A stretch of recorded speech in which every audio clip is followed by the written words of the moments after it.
Cities లో ఉన్న వాళ్ళు వీకెండ్ వస్తుందంటే చాలు అక్కడికి వెళ్దాం ఇక్కడికి వెళ్దాం అని ప్లాన్ చేసుకుంటారు. కానీ మన రాజంపేట వాళ్ళు మాత్రం ఎటువంటి ప్లాన్ లేకుండా సాటర్డే అనగానే సౌమ్యనాథ స్వామి టెంపుల్ లో వాలిపోతాము.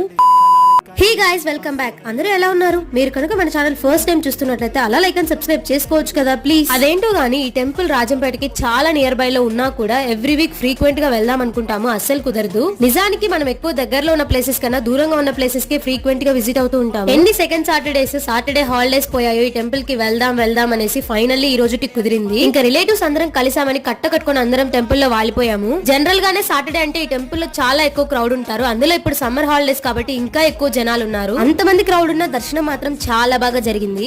ఇక్కడ మా అత్తమ్మ అండ్ మామయ్య వీళ్ళిద్దరు కనుక మనతో ఉంటే గుడంతా మనదే అని ఫీల్ అయిపోవచ్చు. ఈయన కనుక మనతో వచ్చాడంటే దర్శనము ఫుడ్ అన్ని స్పెషలే. వచ్చిన ప్రతిసారి గుడిలో ప్రసాదం మిస్ అయినా అన్నదానం మాత్రం అస్సలు మిస్ అవదు. ఇక్కడ స్టార్టింగ్ నుండి ఎండింగ్ వరకు అందరు మన వాళ్ళే. ఇంకా ఫుడ్ ని ఫుల్ గా తినేసి ఒక కుల్ఫీని పొట్టలో పడేసుకుని ఇంటికి వెళ్ళిపోయాము. బాయ్ గైస్, ఇంకో వీడియోలో మళ్ళీ కలుద్దాం.